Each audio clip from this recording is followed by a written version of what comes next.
ಇತ್ತೀಚಿನ ದಿನಗಳಲ್ಲಿ ನೀವು ಹೊಸ ಕಾರು ತಗೋಬೇಕು ಅಂತ ಶೋರೂಮ್ಗೆ ಹೋದ್ರೆ ಅಲ್ಲಿನ ಸೇಲ್ಸ್ ಎಕ್ಸಿಕ್ಯೂಟಿವ್ಗಳು ಪದೇ ಪದೇ ಒಂದು ಪದ ಬಳಸೋದನ್ನ ಕೇಳಿರ್ತೀರಿ. ಅದೇನೆ ಅಡಾಸ್, ADAS. ನೋಡಿ, ಒಂದಾನೊಂದು ಕಾಲದಲ್ಲಿ ಕೇವಲ ಜಾಸ್ತಿ ಬೆಲೆಯ ಐಷಾರಾಮಿ ಕಾರುಗಳಿಗೆ ಮಾತ್ರ ಸೀಮಿತವಾಗಿದ್ದ ಈ ತಂತ್ರಜ್ಞಾನ ಇವತ್ತು ನಿಮ್ಮ ಸಾಮಾನ್ಯ ಬಜೆಟ್ ಕಾರುಗಳಲ್ಲೂ ಕೂಡ ಸಿಗ್ತಾ ಇದೆ.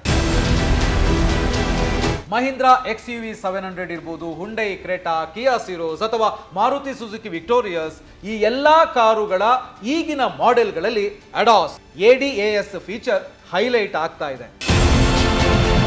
ಕಾರ್ ಕಂಪನಿಗಳಂತೂ ಇದನ್ನ ದೊಡ್ಡ ಸೇಫ್ಟಿ ಅಪ್ಗ್ರೇಡ್ ಆಗಿ ಮಾರ್ಕೆಟಿಂಗ್ ಕೂಡ ಮಾಡ್ತಾ ಇವೆ. ಆದ್ರೆ ಇವುಗಳಿಗಾಗಿ ಹೆಚ್ಚುವರಿ ಹಣವನ್ನ ಪಾವತಿಸುವ ಮೊದಲು ಈ ವ್ಯವಸ್ಥೆಗಳು ಹೇಗೆ ಕಾರ್ಯನಿರ್ವಹಿಸ್ತವೆ ಅನ್ನೋದನ್ನ ನೀವು ಅರ್ಥ ಮಾಡ್ಕೊಳ್ಳೋದು ತುಂಬಾನೇ ಇಂಪಾರ್ಟೆಂಟ್. ಹಾಗಾಗಿ ನಿಜವಾಗ್ಲೂ ಈ ಅಡಾಸ್, ADAS ಅಂದ್ರೆ ಏನು, ನಮ್ಮ ಇಂಡಿಯನ್ ರೋಡ್ಗಳಲ್ಲಿ ಅದರಲ್ಲೂ ಈ ಗಿಜಿ ಟ್ರಾಫಿಕ್ ನಲ್ಲಿ ಇದು ವರ್ಕೌಟ್ ಆಗುತ್ತಾ, ಇದರ ಬಗ್ಗೆ ಕಂಪ್ಲೀಟ್ ಮಾಹಿತಿ ಇವತ್ತಿನ ವಿಡಿಯೋದಲ್ಲಿ ಕೊಡ್ತೀನಿ. ಸೊ ಸ್ಕಿಪ್ ಮಾಡದೆ ಎಂಡ್ ಟು ಎಂಡ್ ನೋಡಿ. ಹಾಯ್, ಹಲೋ, ನಮಸ್ಕಾರ, ವೆಲ್ಕಮ್ ಟು ಬಾಸ್ವಾಲಾ ಡೈಲಿ. ನಾನು ಶೇಷಕೃಷ್ಣ ಭಟ್. ಮೊದಲನೇದಾಗಿ ಅಡಾಸ್ ಅಂದ್ರೆ ಏನು, ADAS ಅಂದ್ರೆ ಏನು? ಅಡಾಸ್ ಅಂದ್ರೆ ADAS ಅಂದ್ರೆ ಅಡ್ವಾನ್ಸ್ಡ್ ಡ್ರೈವರ್ ಅಸಿಸ್ಟೆನ್ಸ್ ಸಿಸ್ಟಮ್ಸ್ ಅಂತ. ಸರಳವಾಗಿ ಹೇಳಬೇಕು ಅಂತ ಹೇಳಿದ್ರೆ, ನೀವು ಕಾರ್ ಡ್ರೈವ್ ಮಾಡುವಾಗ ನಿಮಗೆ ಸಹಾಯ ಮಾಡೋದಕ್ಕೆ ಇರೋ ಒಂದು ಎಲೆಕ್ಟ್ರಾನಿಕ್ ಸಿಸ್ಟಮ್. ಕಾರಿನ ಸುತ್ತ ಕ್ಯಾಮ್ರಾಗಳು, ರಾಡಾರ್, ಸೆನ್ಸಾರ್ಗಳು ಇರ್ತವೆ. ಇವು ಕಾರಿನ ಸುತ್ತಮುತ್ತ ಏನಾಗ್ತಿದೆ ಅನ್ನೋದನ್ನ ಸದಾ ಗಮನಿಸ್ತಾ ಇರುತ್ತೆ. ರಸ್ತೆಯಲ್ಲಿ ಏನಾದ್ರೂ ಅಪಾಯ ಕಂಡ್ರೆ ಇದು ಕೂಡಲೇ ವಾರ್ನಿಂಗ್ ಕೊಡುತ್ತೆ. ಅಷ್ಟೇ ಅಲ್ಲ, ಅಗತ್ಯ ಬಿದ್ರೆ ಪರಿಸ್ಥಿತಿಯನ್ನ ನಿಭಾಯಿಸಲು ತಾನೇ ಮಧ್ಯಪ್ರವೇಶ ಮಾಡುತ್ತೆ. ಅಂದ್ರೆ ಕೆಲವೊಮ್ಮೆ ಕಾರು ತನ್ನಷ್ಟಕ್ಕೆ ತಾನೇ ಬ್ರೇಕ್ ಹಾಕಿ ಅಥವಾ ಸ್ಟೇರಿಂಗ್ ತಿರುಗಿಸಿ ಅಪಾಯವನ್ನ ತಪ್ಪಿಸುತ್ತೆ. ಇದನ್ನ ನೀವು ನಿಮ್ಮ ಜೊತೆ ಸದಾ ಕಾವಲು ಕಾಯುವ ಒಬ್ಬ ಡಿಜಿಟಲ್ ಕೋ ಡ್ರೈವರ್ ಅಂತ ಹೇಳಿ ಅನ್ಕೊಳ್ಬಹುದು. ಆದ್ರೆ ನೆನಪಿಡಿ, ಅಡಾಸ್ ಅಂದ್ರೆ ಸೆಲ್ಫ್ ಡ್ರೈವಿಂಗ್ ಅಥವಾ ಸ್ವಯಂ ಚಾಲಿತ ಕಾರು ಅಂತ ಅಲ್ಲ.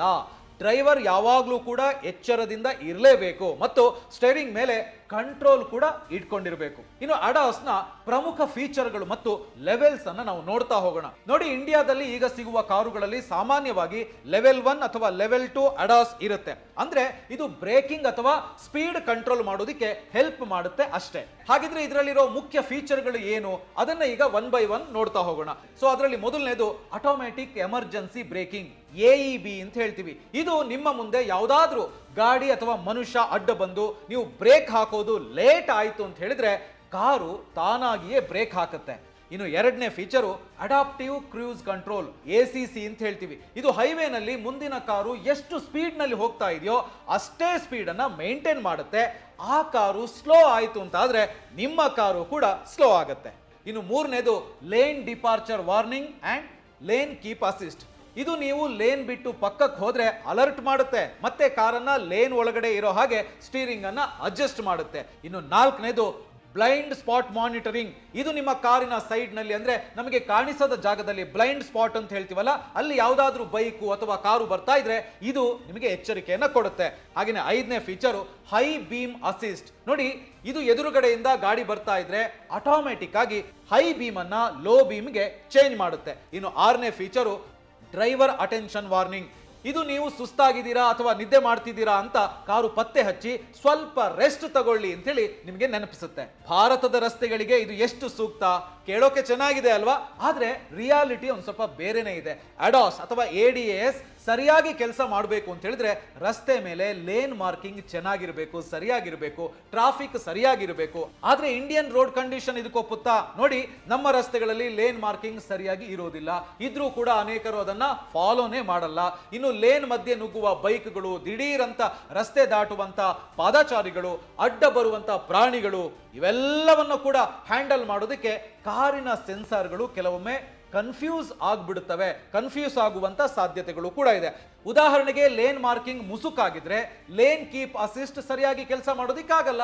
ಇನ್ನು ಕಿರಿದಾದ ರಸ್ತೆಗಳಲ್ಲಿ ನಾವು ಗುಂಡಿ ತಪ್ಪಿಸೋಕೆ ಅಥವಾ ರಸ್ತೆ ದಾಟೋರನ್ನ ತಪ್ಪಿಸೋಕೆ ಸೈಡ್ಗೆ ಹೋದ್ರೆ ಈ ಸಿಸ್ಟಮ್ ಅದನ್ನ ತಪ್ಪು ಅಂತ ಭಾವಿಸಿ ಸ್ಟೇರಿಂಗ್ ಅನ್ನ ವಾಪಸ್ ಎಳೆಯೋಕೆ ಟ್ರೈ ಮಾಡುವಂತ ಸಾಧ್ಯತೆ ಕೂಡ ಇರುತ್ತೆ. ಹಾಗಿದ್ರೆ ಈಗ ನೀವು ಕೇಳ್ಬೋದು, ಇದರಲ್ಲಿ ನಿಜವಾಗಿಯೂ ಯಾವುದು ಉಪಯುಕ್ತ ಅಂತ. ನೋಡಿ, ಅಡಾಸ್ ವೇಸ್ಟ್ ಅಂತ ಅಲ್ಲ. ಕೆಲವು ಫೀಚರ್ಗಳು ನಮ್ಮಲ್ಲೂ ಕೂಡ ತುಂಬಾನೇ ಯೂಸ್ಫುಲ್.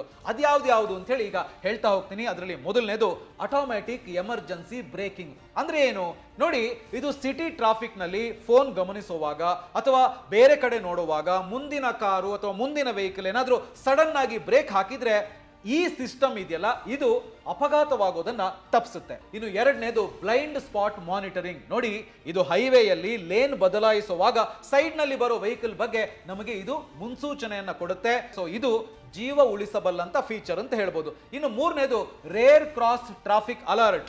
ನೋಡಿ, ಮಾಲ್ ಅಥವಾ ಪಾರ್ಕಿಂಗ್ ಇಂದ ಕಾರನ್ನ ರಿವರ್ಸ್ ತೆಗೆಯುವಾಗ ಹಿಂದೆ ಯಾರಾದ್ರೂ ಬರ್ತಾ ಇದ್ರೆ ಇದು ನಮಗೆ ಗೈಡ್ ಮಾಡುತ್ತೆ. ಹಾಗೇನೆ ನೆಕ್ಸ್ಟ್ ಡ್ರೈವರ್ ಅಟೆನ್ಷನ್ ವಾರ್ನಿಂಗ್. ನೋಡಿ, ಲಾಂಗ್ ಡ್ರೈವ್ ಹೋಗುವಾಗ ಇದು ನಿಜಕ್ಕೂ ಕೂಡ ಒಂದೊಳ್ಳೆಯ ಸೇಫ್ಟಿ ಫೀಚರ್ ಅಂತ ಹೇಳ್ಬೋದು.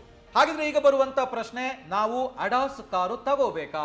ನೋಡಿ, ಫೈನಲ್ ಆಗಿ ಹೇಳಬೇಕಂದ್ರೆ ಅಡಾಸ್ ಅಥವಾ ADAS ಅನ್ನೋದು ಹೈವೇಗಳಲ್ಲಿ ಅಥವಾ ಎಕ್ಸ್ಪ್ರೆಸ್ ವೇಗಳಲ್ಲಿ ಅದ್ಭುತವಾಗಿ ಕೆಲಸ ಮಾಡುತ್ತೆ. ನೀವು ಜಾಸ್ತಿ ಹೈವೇ ಡ್ರೈವ್ ಮಾಡೋರಾದ್ರೆ ಖಂಡಿತ ಇದು ನಿಮಗೆ ವರದಾನ ಆಗ್ಬೋದು, ನೀವು ತಗೋಬಹುದು.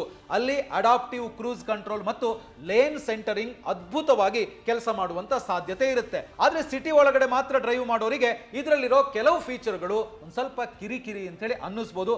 ಆದ್ರೂ ಸೇಫ್ಟಿ ದೃಷ್ಟಿಯಿಂದ ನೋಡಿದ್ರೆ ಇದೊಂದು ಉತ್ತಮ ತಂತ್ರಜ್ಞಾನ ಅಂತ ಹೇಳ್ಬೋದು. ಸೊ ಅಡಾಸ್ ಇರೋ ಕಾರು ತಗೊಳ್ಳೋ ಮೊದಲು ನಿಮ್ಮ ಡ್ರೈವಿಂಗ್ ಸ್ಟೈಲ್ ಹೇಗಿದೆ ಅಂತ ಹೇಳಿ ಯೋಚನೆ ಮಾಡಿ ನಿರ್ಧಾರವನ್ನ ತಗೊಳ್ಳಿ. ಆದ್ರೆ ನೆನಪಿರ್ಲಿ, ಟೆಕ್ನಾಲಜಿ ಎಷ್ಟೇ ಇದ್ರೂ ಕೂಡ ನಿಮ್ಮ ಜಾಗರೂಕತೆಗಿಂತ ಮಿಗಿಲಾದ ಸುರಕ್ಷತೆ ಮತ್ತೊಂದಿಲ್ಲ.